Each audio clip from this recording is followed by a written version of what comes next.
जी के छात्र जीवन के बारे में आलोचना कर रहे थे। शशि ठाकुर जी भीग गए हैं। वो भीगे अवस्था में ही नदी किनारे एक वृद्ध जो है 85-86 वर्ष का, वो है पूरा पानी में से निकल नहीं पा रहे हैं। अल्लाह अल्लाह करके चिल्ला रहे हैं, जिसमें शशि ठाकुर जी उस समय उस क्षण में वहां उपस्थित होकर उन्हें वो बचाए हैं। उसके पश्चात वो जब घर लौट रहे थे, पानी वर्षा हो रही है धीरे धीरे, और उस समय एक बाज पक्षी उनके कंधे में आकर बैठ जाते हैं और शशि ठाकुर जी कांप रहे हैं। कांपते कांपते भी वो स्थिर होकर खुदे की तरह वो खड़े रहते हैं, किसी तरीके से वो हिलते नहीं है, ताकि वह बाज पक्षी जो स्वस्ति पा रहा है उनके कंधे में आकर उस पर वह बाधा ना हो, वह विघ्न ना हो। इस कारण वह स्थिर होकर खड़े रहते हैं, और स्थिर खड़े होकर जब बाज पक्षी अपने आप को शांत और स्वस्ति समझता है, वो अनुभव करता है, उसके पश्चात ही वो जब उड़ के जाते हैं तब दिन का शेष हो आ रहा है, और शशि ठाकुर अनुकूल चंद्र जी वो घर की ओर रवाना होते हैं। घर में रवाना होकर रवाना होते हैं, और उस समय उनको घर में पहुंचने पर पूछा जाता है कि तुम दूसरे के लिए इतना व्याकुल क्यों हो जाते हो।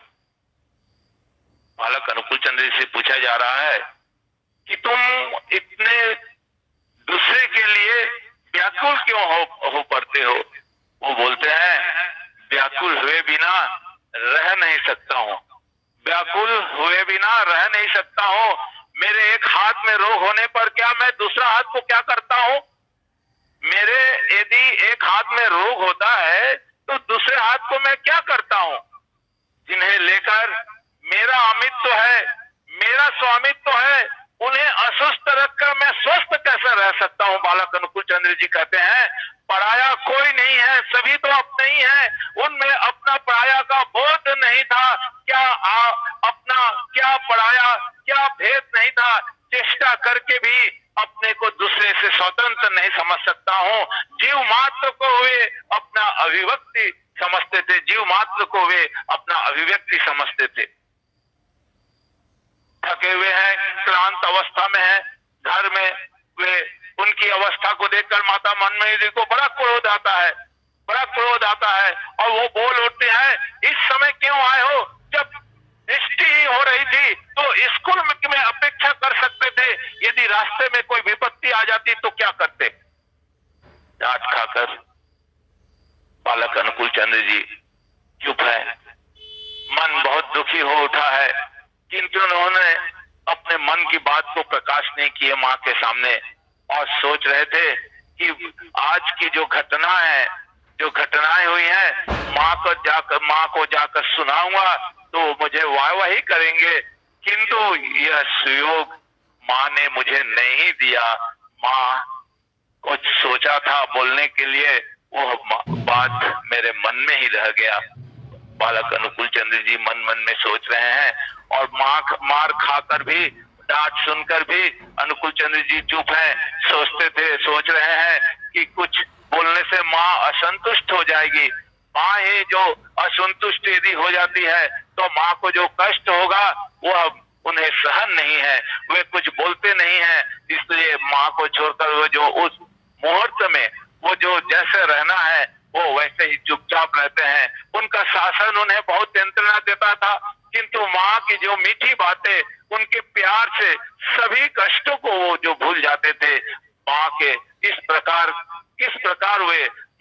प्रकार वे असंतुष्ट करते, वो माँ को असंतुष्ट कभी भी किसी भी समय किसी भी पल भी नहीं करना चाहते। माँ डांटती तो वो चुप रहते। आज की घटना को वो बोल नहीं सके, मन में बहुत मलान है। वो सोचे थे माँ शायद वाहवाही करेगी, मैंने बहुत अच्छा कार्य करके आया, किंतु माँ ने मुझे सहयोग नहीं दिया। वे कभी भी पुस्तक पढ़कर कोई ज्ञान अर्जन नहीं किए थे। अपने जीवन की वास्तविक ज्ञान और साक्ष्य की जो अनुभूति है, वही घटनावली से ही उन्होंने अपनी शिक्षा या ज्ञान को अर्जन किया था। जो आज हम असंख्य लोग उनके जीवन और चरित्र के मानदंड को मानकर हम सत्पथ में नियंत्रित होकर चालित कर रहे हैं। उन्हीं के अपने जीवन में जो कुछ शिक्षा, वो ज्ञान का अर्जन उन्होंने जो किया है वह मूल था, और वह मातृ आकर्षण, वह मातृ भक्ति के कारण ही यह पूरा संभव हो पाया। और वह ज्ञान, वह मातृभक्ति, वह मातृ आकर्षण से ही वह संभव कर पाए और अपने आप में समाहित कर पाए उस ज्ञान को। जीवन के प्रत्येक कर्म का संपादन, आवश्यकताओं की पूर्ति या समस्याओं का समाधान वे इसी आकर्षण व भक्ति पर आधारित होकर करते रहे हैं। और इसके फलस्वरूप उनकी सारी शिक्षा तथा उनका ज्ञान जो अंकुरित हुआ, जो विकसित हुआ, वो विकसित होकर वो पुस्तक पढ़कर वो विद्यार्जन का सुयोग उन्हें नहीं मिला, किंतु मानव समाज जो बाह्य जगत का जो ज्ञान और संग्रह वो जो अर्जन किए थे, वो अर्जन ही उनका शांबल्य था। और सूक्ष्म आत्म विश्लेषण व गंभीर अंतर्दृष्टि के बल पर वो बचपन से हुए कितने जो ज्ञान विज्ञान की बहुत विधाना, बहुत विवेचना के अधिकारी हुए थे, उससे वो कहकर भी हम लोग शेष नहीं कर सकते। इस संबंध में श्री ठाकुर ने स्वयं कहा है, मैं जो कुछ भी कहता हूँ उसे मैं अपने प्रत्यक्ष बोध के आधार पर कहा हूँ। मैं पुस्तक इत्यादि पढ़ा नहीं हूँ, किंतु अपने जीवन में मैंने जो अनुभव किया है उसी मेरुदंड पर स्थापन कर सभी कुछ को मूल संपत्ति का निर्णय करके मैं जो कुछ अर्जन किया हूँ, पर सुनकर तो पुस्तक के माध्यम से ही देख पाता हूँ, इससे दर्शन व अनुभूति के ऊपर जो प्रतिष्ठित नहीं हो सकता, मैं अपने ऊपर आधारित हूँ। अतः कॉम्प्लेक्सेस व अविचार जो है यह कहकर कुछ भी नहीं है मेरा। मैं बचपन से ही जो कुछ कहा हूँ सब अनुभूति के आधार पर जो ज्ञान अर्जन कर तुम लोगों के लिए मैंने परोस दिया है। यह श्री ठाकुर जी से हम एक बार वैसे कहे थे।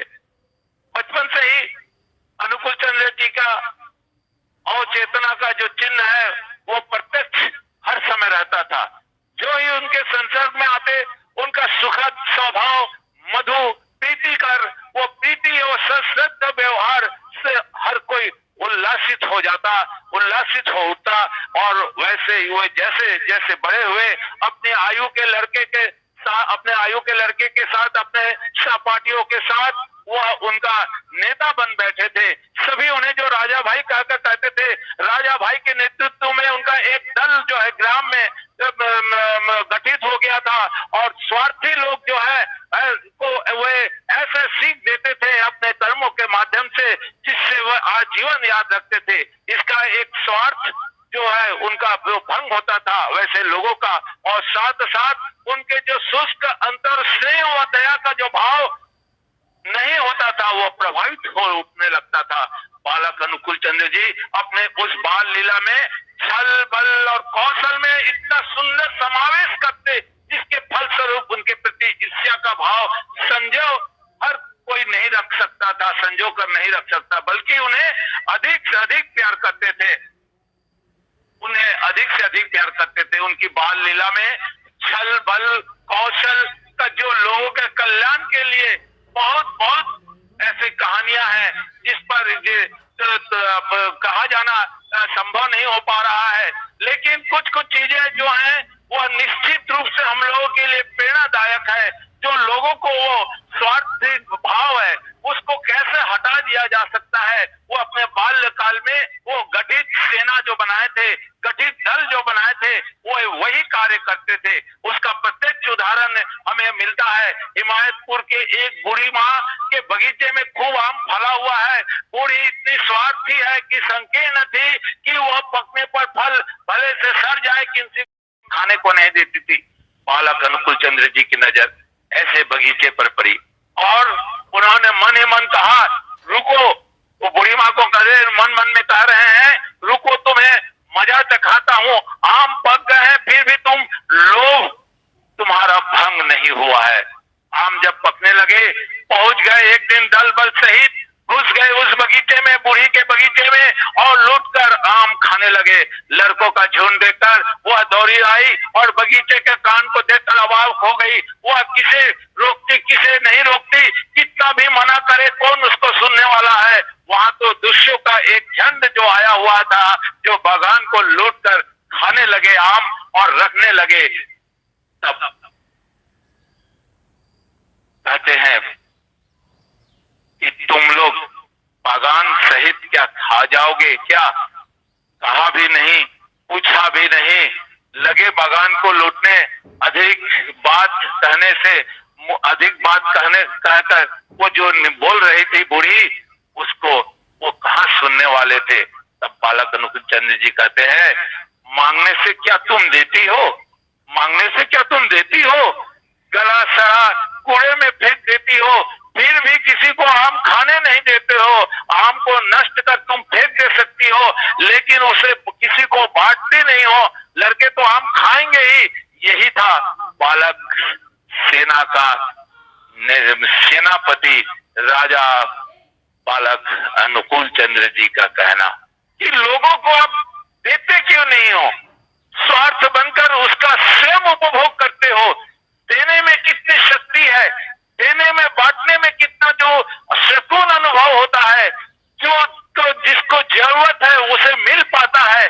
हर चीज समेटने का जो आदत बना के रखी हो, यह किंतु इस तिथि लोक में सही नहीं है। बालक अनुकूल चंद्र जी एक छोटी सी घटना से हम लोगों को यह सीख देते हैं।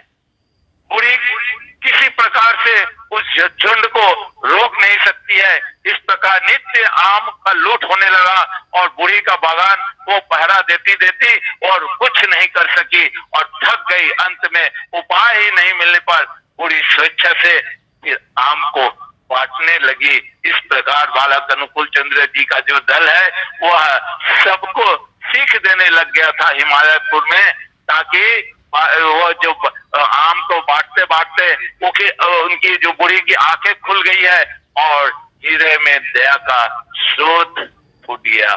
यही अनुकूल चंद्र जी का उद्देश्य था हर किसी के लिए। इच्छामयी नामक एक वृद्धा थी, उसका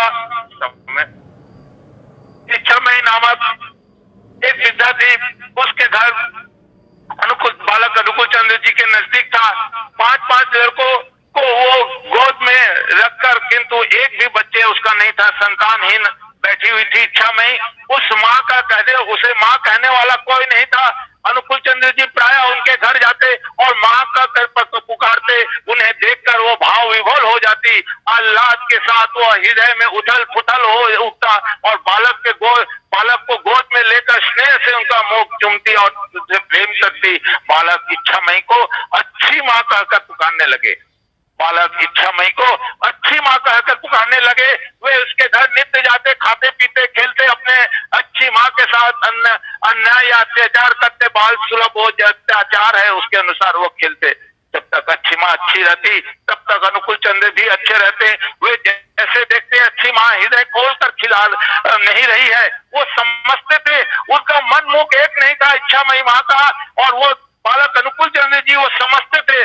नजदीक ही उनका घर में वो जब जाते थे तो वो जो हृदय खोलकर वो कुछ नहीं कर रही है वो समझ पा रहे थे, और इस प्रकार की फांकी देकर वह नहीं चल सकती थी। बालक अनुकूल चंद्र जी समझते थे, और वही रिक्त समय में इच्छामयी के व्यवहार के अंतर में जो व्यवहार था, उस आदर स्नेह में उनकी जो बातें थी वो अधिक, उनके व्यवहार में जो कम था, मुंह में अधिक था किंतु व्यवहार में कम था। वो समझकर खाने पीने के लिए जो भी चीज वो देना चाहती थी, देते समय अंतर मन में उनको जो कष्ट हो रहा है, बालक उसको समझ रहा है। उस ग्रंथि को खोलने के लिए बालक वो लगे हुए हैं, और उस ग्रंथि को कैसा खोला जाए बालक अनुकूल चंद्र जी वो समझ रहे हैं। और उस अच्छी माँ का हृदय जो कठोर है, भीतर से कठोर है, जिसके कारण संतानहीन है, उस कारण उस अच्छी माँ को अच्छी बनाने के लिए वो हर समय प्रयत्नशील रहते थे। अच्छी माँ कभी आम का पेड़ बगीचा था, आम के पेड़ वहां पे पकने पर अच्छी अच्छी माँ भी बहुत सारे आम को तोड़ कर लाती थी, बड़े मीठे मीठे फल रखते थे, टोकरी भर के नीचे में रखती थी, किंतु किसी को भी खाने को नहीं देती थी। एक दिन इच्छा में माँ नहाने को जाना है, बालक अनुकूल चंद्र जी उनके घर में बैठे हुए हैं और वो इच्छा नहीं जा पा रहे हैं, बार बार वो कह रहे हैं अनुकूल तुम अब घर जाओ, अनुकूल तुम घर जाओ। वो सोच रहे हैं बालक अनुकूल चंद्र जी मेरा जो आम रखा हुआ है उसे नष्ट न कर दे, और इस कारण वो वहां से जा नहीं रही है नहाने के लिए, और बालक को बार बार कह रही है तुम घर जाओ घर जाओ घर जाओ। बालक अनुकूल चंद्र जी सब समझ रहे हैं, सब समझ रहे हैं, और अंत में बालक कहते हैं कि तुम नहा के आओ, मैं सब तुम्हारा घर के चीज को पहरा दे रहा हूँ। बालक पहरा देने वो बोलते हैं ठीक है तुम पहरा दे रही हो तो मैं जा रही हूँ। तुम वो जाने के लिए निकल जाती है पावना नदी में नहाने के लिए। बालक अनुकूल चंद्र उसी बीच में जाके अपने दल सेना को सबको बुला के ले आता है और वो सबको बांट देता है, वो रखे रखे सारे आम को। और जब वह से स्नान करके अच्छी माँ लौट आती है तब घर में बालक अनुकूल चंद्र जी माँ को कहकर वो घर चले जाती है। तब बूढ़ी माँ कपड़े उपड़े सुखाकर फिर वो जब घर में घुसती है, घर में घुस के देखती है नीचे में जो रखे हुए हैं आम की टोकरी, वो आम की टोकरी में कोई भी आम नहीं है। स्वयं भी तो एक भी नहीं खाए, वो खाने का चिन्ह भी नहीं दिख रहा है। वो यदि यहाँ बैठकर खाते तो निश्चित रूप से कुछ दिखता, लेकिन यहाँ कोई निशान नहीं है। वो मन मन में सोच रही है, और किंतु वो गया कहाँ और तो बहुत अस्त व्यस्त हो रही है। उसी बीच उसके पड़ोस में रहने वाले एक नौ कृष्ण चौधरी दा का घर है। वह वृद्ध चौधरी दा घर के बाहर में बैठे बैठे सारा चीज देख रहे हैं और अनुभव कर रहे हैं। वो भी जानते थे अनुकूल चंद्र जी की कीर्ति कलापों को, और वो बोल उठते हैं तो अच्छी माँ, इच्छामयी माँ, क्या हुआ तुम्हें इस प्रकार का अस्त व्यस्त, तुम बाहर आ रही हो, जा रही हो, ऐसा क्यों कर रही हो? तब वो कहती है दुख की बात है काका, एक टोकरी में बड़े बड़े बहुत अच्छे सुंदर आम रखे थे, स्नान करने गई थी और अनुकूल चंद्र जी को मैं बोल के गई थी तुम घर देखना, मैं आकर देखती हूँ घर खाली है। क्या हुआ समझ में नहीं आ रहा है। अनुकूल चंद्र जी यहाँ बरामदे में बैठे हुए थे, किंतु ताज्जुब है कोई भी निशान कुछ भी नहीं दिख रहा है, वो तो खाए भी नहीं है। तब चौधरी जी बोलते हैं बड़े नाटकी ढंग से, देखा था ना, कहा था शिव चंद्र चक्रवर्ती के सुपुत्र को पहरे में बैठा कर गई थी ना, स्वयं उसने एक भी खाया नहीं, किंतु कैसा लड़का है वह, कैसे तुम उसको पुत्र बनाई हो। तुम्हारे जाने के बाद उसकी बाल सेना तुम्हारे आंगन में उतर आई थी और उतर आया था, और हाथों हाथ उसने उन्हीं को आम बांट दिए, और उसने एक हाथ में एक भी आम उन्होंने नहीं खाया, सबको देख बांट दिए। ऐसे पुत्र तुम बनाई हो, उसे देने के समय, खिलाने के समय निर्लोभ हो, निर्दंड हो, श्रद्धा हो, निर्धनमय हो, अन्यथा जीवन का सब कुछ ऐसा ही लुट जाएगा, ऐसा ही लुट जाएगा। वो काका वो वृद्धा को, इच्छामयी माँ को बोल रहे हैं, यही है बालक चंद्र अनुकूल चंद्र जी की लीला, जो मुंह में कुछ है, अंतर में कुछ है, उसे सुधारने के लिए वह इस प्रकार छात्र जीवन में लीला करके हमें दिखा के गए हैं। निश्चित तौर से जो कहा गया है मन मुक्त, सत्यानुसरण में लिखे हैं मन मुक्त एक होना चाहिए, तभी हम लोगों का जीवन में उद्धार है और तभी हर कार्य सफल भी होता है। सबको रामदेव जय गुरु। समय कुछ अधिक ही हो गया है, सबको रामदेव जय।